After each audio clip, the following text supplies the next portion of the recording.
What's up guys, Coach Dave here. Today we're going to talk about some chest training, ways to optimize your performance when you train chest, ways to build up the chest if it's a weak body part for you, and some of the tricks and tips that you can use to help get the biggest chest on the block. One of the first tips I like to tell everybody is connecting to the pecs. Obviously everyone wants to jump on the bench press first or the incline press and start pounding away, but a lot of times you recruit a lot of tricep and shoulder into that movement. It's not, my opinion, the best way to optimize chest performance or hypertrophy. So what I like to do is start with something I call muscle priming. It's a way to connect to the pecs mentally and ensure that they're going to be the primary movers of the weight when you start going into more compound heavy exercises. So what I like to do is start on this cable machine. I have a Bosu ball behind me so it contours to my spine. I can get a slight arch in my chest. I like to lean back, keep my shoulders retracted, and I like to drive up and squeeze. Concentrating on the upper pecs, because that's normally a weak part of most people's chest. Trying to take the shoulders and the triceps out of it. I like to give a wide stretch. I like to initiate the movement with the pecs and drive my arms forward. The pecs are dragging my arms towards my face and not pushing the weight.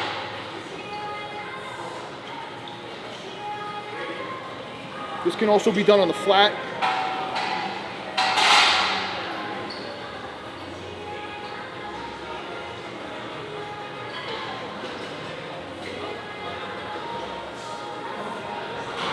Again, stretching back far, opening up the pecs, and then initiate with the pecs and squeezing forward. A lot of times people want to push with the arms. That's not what we want to do. We want to open up and we want to think about the pecs and contract the pecs forward. What people don't realize a lot of the times is that the pec's primary function is to move the arm laterally across the body. So when you get involved with a stationary barbell press or incline press, your hands are usually here and they stay here. As you bring a cable or dumbbell or even machine across the body, you get a lot more contraction in the pec, and you take a lot of the shoulder and triceps out of it. You got to remember, a push involves the extensor muscles in the tricep, shoulders, and pecs. We want to kind of concentrate on the pecs by bringing the arm across the body and focusing on that squeeze. So everyone always asks me if I'm a fan of bench pressing, and honestly, I'm not. And I may get crucified for saying it, but I don't feel bench pressing is the best way to build your chest. Again, as you press with a flat bar, your arms stay pretty much this far apart depending on your grip. As your arm comes laterally across the body, the pec gets much more contraction, and you take a lot of the tricep and shoulder out of the movement. I feel bench pressing is a great way to build a big chest, arms, shoulders when you're a young athlete trying to improve overall hypertrophy and strength. But as a bodybuilder or a competitor, you want to continue to focus on building pec development and pec development only once you refine that physique. So I recommend a press like a hammer strength or even like a dumbbell press where your arms have more range of motion to come from here, deep pec stretch, to a deep pec contraction, as opposed to leaving your arms out this way and not really getting that much contraction on the pec. Again, one of my favorite machines is a hammer strength press. Start off nice and wide, and as you press forward, your hands come together. As they come apart, you stretch the pecs.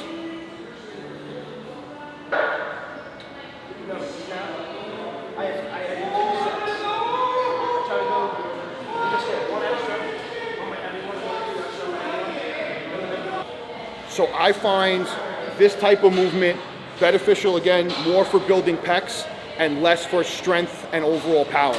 You have your big three all the time. We talked about in other videos, your bench press, your deadlift, and your squat, and those are great for hypertrophy and strength overall. But individual, quality muscle building for the pecs only, I like moves that bring the arm more laterally across the body than leave it out to the side.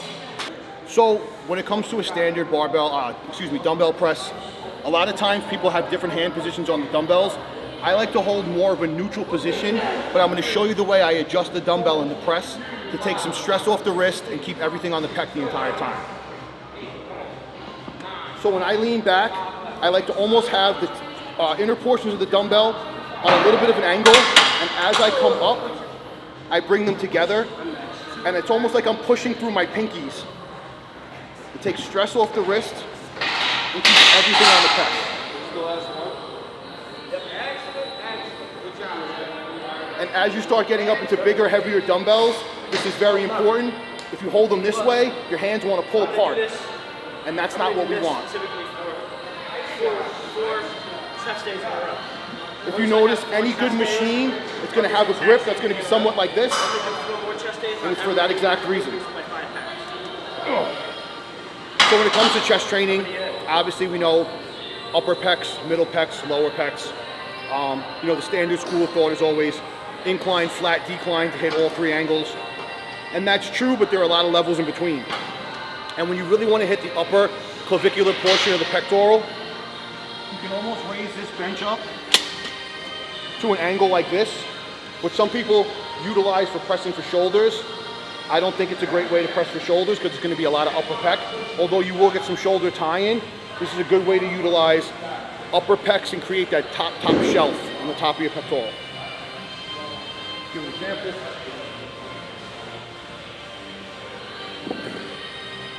This is going to be a really light, easy example of how to do that.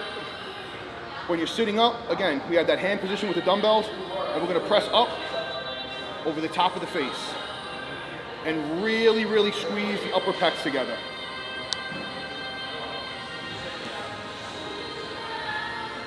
I'm getting a full stretch on the way down. I'm opening the chest up all the way, slight arch in my back, and driving up and squeezing at the top.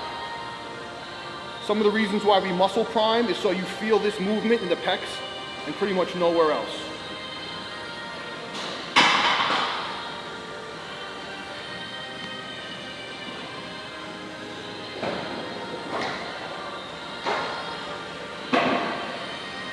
So sticking with that same school of thought on angles, you can start with something as high as this for a press or a fly, and you can work your way down to an angle like this, even something slightly a little higher than a flat, and then all the way to a flat to really work the pec at all different angles. Again, as your hand is going in this movement, up or down, you're going to target different portions of the pec. So now something that a lot of people don't focus on too much, and it's not super necessary depending on what your pec development is like, but targeting the lower portion of the pec. You know, nobody wants a flabby lower titty, so we want to make sure we keep those nice, tight, and firm. And the majority of people are going to jump on the hammer strength press to do that. The decline machine is amazing for that, or a decline dumbbell press. I'm not opposed to any of those, but a good standard dip is a kind of good way to go as well. And I like to do my version of that with a set of cables. I keep my arms back, chest up high, drive down and squeeze. So you treat this as less of a fly and more of like a pressing motion. Right. If I was going to come with a fly, my arms would be wide like this, and I'd come down this way. I'd have the arms on these cables out a little bit further, and again, not a bad movement at all, and sometimes I incorporate both. But for a meat and potatoes heavy press, drive down and squeeze. And again, this mimics a dip. Sometimes it's hard to keep your body forward on a dip. You know, you should see Branch Warren put chains around his neck to keep his body forward and focus more on the pecs and less on the triceps. This is a good way to do that with maximum tension.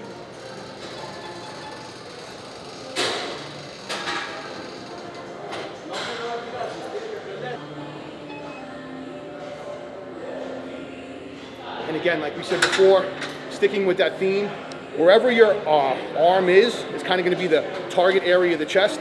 So when we were doing a high incline, the arm was here. You know, as we get close to the flat position, the arm is here. Now when we want to hit the decline, the arm is here. And that's going to load up that particular portion of the pec. So everything we discussed so far in chest training has been a multi-joint movement. We've been pushing from the shoulder and the elbow joint, compound movements. Again, great for building mass and quality muscle on the pec. Now for bringing out some of those cross striations and a little bit more refinement to the muscle, we can use an isolation movement like a fly. Great machine like this. Chest up high, elbows up, and just bring the arm laterally across the body like we discussed before. This is the primary function of the pec, so we want to stick with this. Big, big stretch.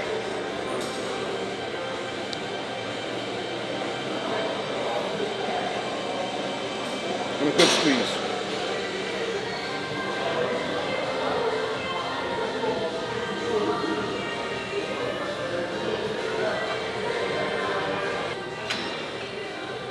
Again, This movement is isolation for the pecs only. You're really not getting any kind of shoulder or tricep involvement like you would with some kind of pressing or pushing movement.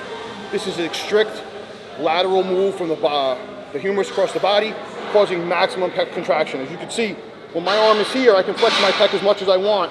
As it comes across, we get it as short and as tight as possible. The main goal for muscle contraction is getting the muscle as short as possible. A standard pec fly, dumbbell fly, or even cable crossover is probably the best, most optimal way to do that. Gotcha. Now, would you use a fly? So you would use flies pretty much like you said to either start the workout. Would you do it as a finisher also, or?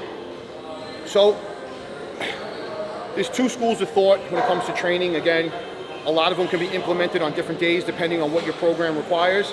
But you can use an isolation movement like this to prime the pecs, like we talked about. It's called, muscle priming, where you get a good mind-muscle connection with a pec, so you're not recruiting so many other muscles when you start doing your pressing movements. It's a good way to also pre-exhaust the pecs, so you don't have to go as heavy on some of your presses, preserve some of your joints, especially for older guys like me. Or it can be utilized as a finishing movement. After you've done some of your presses and your hardcore movements, where you've used your multi-joints, you've got a lot of blood in the muscle, you've torn down the muscle with heavy movements. Now you can do something like this as an isolation move. Again, preserving the joints and flooding the muscle with blood. Provided you have your good intra-workout stack, you're pumping nutrient-rich blood into the muscle as you do this, and you're helping to recover from all those heavy muscle movements that broke down tissue with the compound movements we did earlier. Before I start these, we'll talk about them a little. I just showed you guys machine flies, how to isolate the pec, bringing the arm laterally across the body, whether it's a muscle priming movement or a finishing movement. The point to doing a machine fly is the weight is primarily its hardest at the end of the movement. When your arms are the closest together, the weight is the heaviest, and that's the most contraction on the pec when it's in its shortest position. Now we're going to talk about a dumbbell fly, where the opposite is true. The weight's the heaviest while your pec's in the most extended position. So as you open up your arms and you stretch them out like this with the dumbbells in your hand, the pecs are the longest, the most stretched, and the most amount of tensions on the muscle. As you bring your arms closer together, the tension becomes less on the pec and more on the tricep and shoulder because the weight wants to fall straight down.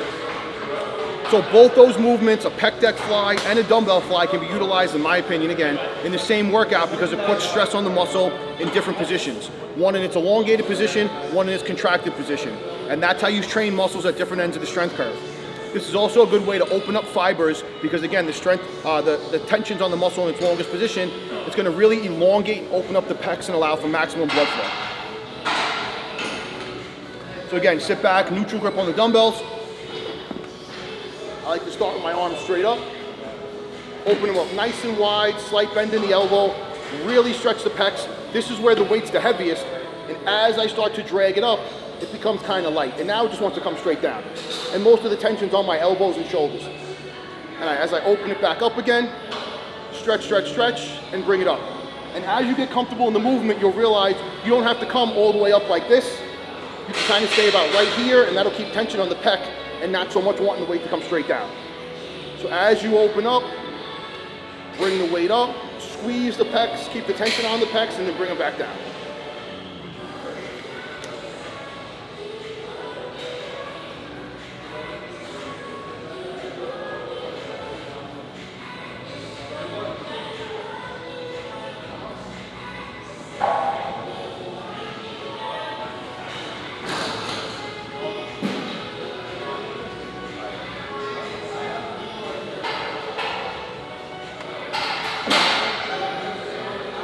That was good.